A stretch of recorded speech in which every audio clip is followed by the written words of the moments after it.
கோவிலுக்கு போறதுக்கு என்ன விசேஷம்? என்னத்தினால வெள்ளிக்கிழமை போகணும்? பிருகுவனுடைய புத்திரருக்கு பார்கவர்னு பேரு. பிருகு வேற, சுக்கிரர் வேற, ரெண்டு எல்லாரும் கன்ஃபியூஷன் பண்ணிப்பா. பிருகு மகரிஷி வேற, அவருக்கு ஒரு பொண்ணு ஒரு புள்ள, பார்கவர் பார்கவி அப்படின்னு. அந்த பார்கவர்ங்கிறவர் தான் பின்னாடி சுக்கராச்சாரியார்னு ஆக போறார். அவருக்கும் குபேரனுக்கும் ஒரு சின்ன சண்டை வந்துருக்கு. அந்த சண்டைக்கு பஞ்சாயத்துக்கு சிவபெருமான கூப்பிட்டா. சிவபெருமானுக்கு குபேரன் வேண்டியவர், அதனால ஒன் சைடா பஞ்சாயத்து சொல்லிட்டார் அவர். அது அன்னிலிருந்தே இருக்க பண்ணா. குபேரனுக்கு வேண்டியதா சொல்லிட்டார். உடனே இந்த சுக்கராச்சாரியார் இந்த பிருகு பார்கவர் என்ன பண்ணார், நீ உங்களை ஒரு பெரிய மனுஷன் நினைச்சு நடு மத்தியஸ்தத்துக்கு கூப்பிட்டா இப்படியா சொல்லுவா, நீங்களாம் பெரிய மனுஷனா அப்படின்னு கொஞ்சம் கடுமையா சிவபெருமான பேச, அவரோ முன்கோபி இல்லையா, அந்த பார்கவரை குடிச்சு கையில ஒரு கசக்கு வாயில போட்டுட்டார் சிவபெருமான். புகையெல்லாம் போட்டுக்கிறோம் அப்பத்துல, அது மாதிரி வாயில போட்டுட்டாரு. ஏன்னா பகவானுடைய அந்த கண்டம் இருக்க, நீல கண்டம், ஆழகால விஷம் இருக்கிற அந்த வளையம் அது, அதை தாண்டி போனா செத்து போயிடுவா அப்படின்னு. அவர் சாகல். ஏன் அப்படின்னா அவர் அமிர்ததாரைய ருசிச்சவர். அமிர்ததாரைன்னு ஒன்று இருக்கு. இந்த மேல இந்த சகசிராரத்துல ஒரு சுரப்பி இருக்கு. அந்த சுரப்பி சுரந்ததுன்னா உடம்பெல்லாம் யுவாவாயிடும். எங்க 20 வயசாயிடுவாங்க. இப்ப சயின்ஸ்ல அதுக்கு என்ன எப்படி சுரக்க வைக்கிறதுன்னு புரியல வாழ்.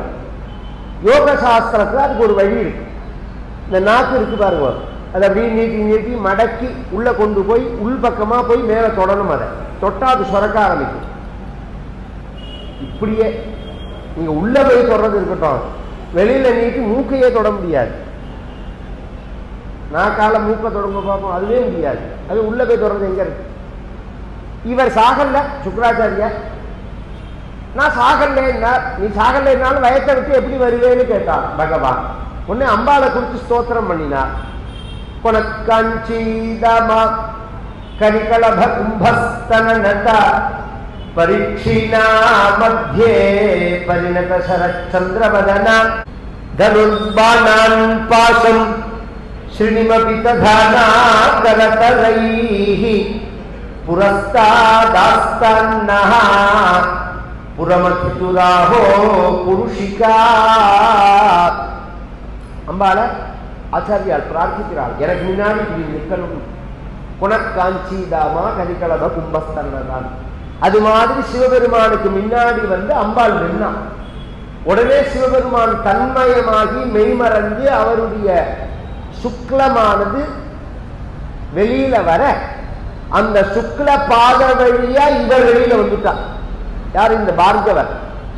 சுக்லம் வர பாத வழியா வெளியில வந்ததுனால சுக்கிரர்னு பேரவர். அதுக்கு முன்னாடி பார்கவர்னு தான் பேரவர். அதனாலதான் சுக்லத்துக்கு அதிபதியும் சுக்கிரர் தான். ஒருத்தருக்கு கல்யாணம் ஆகி அவன் சௌக்கியமா இருப்பானா அப்படிங்கிறது ஜாதகத்துல சுக்கிரன் எப்படி இருக்குங்கிறத வச்சுதான். எல்லாரும் குரு பலம் அந்த பலம். கல்யாணம் ஆயிடும், ஏன் 2 யோகம் உண்டு. கல்யாணமே ஆகாம சௌக்கியமா இருக்கிறது ஒரு யோகம், கல்யாணம் ஆகியும் பிரம்மச்சாரியா இருக்கிறது ஒரு யோகம். நான் சொல்றது முதல் யோகத்தை சொல்றேன். சௌக்கியமா இருக்கிறதுங்கிறது சுக்கிரன் சௌக்கியமா இருந்தா தான், அது சரியா இருந்தா தான் இருக்க முடியும். அது சுக்கிரன் சரியா இல்லைன்னா கல்யாணம் பண்ணியும் பிரம்மச்சாரி தான், கல்யாணமே ஆகாமையும் இருக்கும். அப்ப அம்பாள் பிரத்யட்சமாக எதிர்த்தாப்புல நிற்க அம்பாளை பார்த்து கேட்கிறார், என்ன வரம் வேணும்னா, என் வாரத்துல உன்னை பூஜை பண்றவாளுக்கு என் மாதிரி அனுகிரகம் பண்ணணும், மரணம் இல்லாம நீண்ட ஆயுளோட ஆரோக்கியத்தோட தாம்பத்திய சௌக்கியத்தோட அவர்கள் இருக்கணும் அப்படின்னு சுக்கிரர் பிரார்த்திச்சதுனால இன்னைக்கு வெள்ளிக்கிழமைங்கிறது பிரசித்தி ஆயிடுச்சு. ஒரிஜினலா திங்கட்கிழமை தான் விசேஷம்.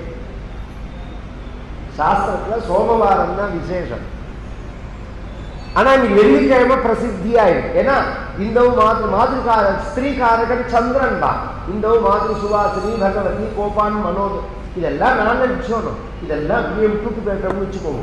அடுத்த ஜெனரேஷனுக்கு தெரியலன்னா எவனோ உள்ள புரிஞ்சு கன்ஃபியூஷன் விட்டு போறான்.